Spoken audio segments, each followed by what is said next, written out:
Giving solid foods to your child is a major milestone in his or her life.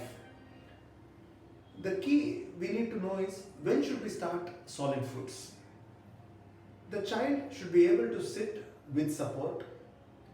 The child should start looking at food and have some salivations from the mouth which drools down, and the child should be in a position to start touching the foods or showing keen interest in foods. These are some of the small signs which we could say that the child is getting ready for the solid foods. What we will do is, let's start with small meals and let us keep it very simple. We start usually with pureed foods. Whatever we offer on the day one, we try to repeat the same food on the second and third day. Preferably the first foods which we give to our child should be not having any salt or not having any sugar. Once the food could be rice porridge, the food could be made of ragi, which is a South Indian millet. We could also have fruit purees, or it could be even raw vegetables which are boiled and mashed. We can then offer this to the child using a cup and a spoon, so that small amounts of food is given. When we are feeding the child, we should concentrate and see whether the child is able to swallow the food properly, and is the child choking with the food. Many times the child may not actually like the food because the taste and texture is different compared to the breast milk or formula milk which the child is on. But over a few days, the child will get used to these foods.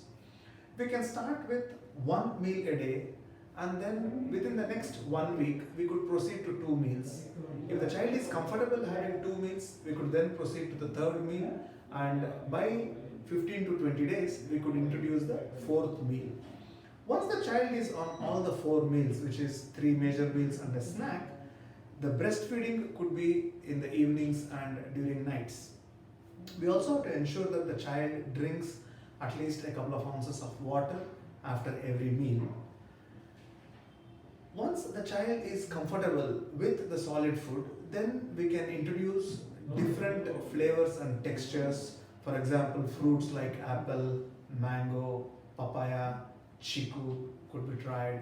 Cereals like ragi, rice, millets could be tried. A lunch could have rice with lentils and boiled and cooked vegetables. We could introduce curds over the next few days. Non-vegetarians can also introduce fish and bits of chicken, which is nicely grinded and the bones are removed and mixed with the food. And slowly we can build up on the volume and quantity. Juices. Preferably better not to give juices to the child, as it fills up the stomach. We could preferably give fruits rather than giving juices. Also, we need to keep this in mind that honey and cow's milk are best avoided before the age of 1 year. Foods which are allergic, like eggs, peanuts, could be best left till 9 months, and then at the age of 9 months, small quantities could be introduced. If the child does not have any allergy, then the quantity could be built up. Thank you.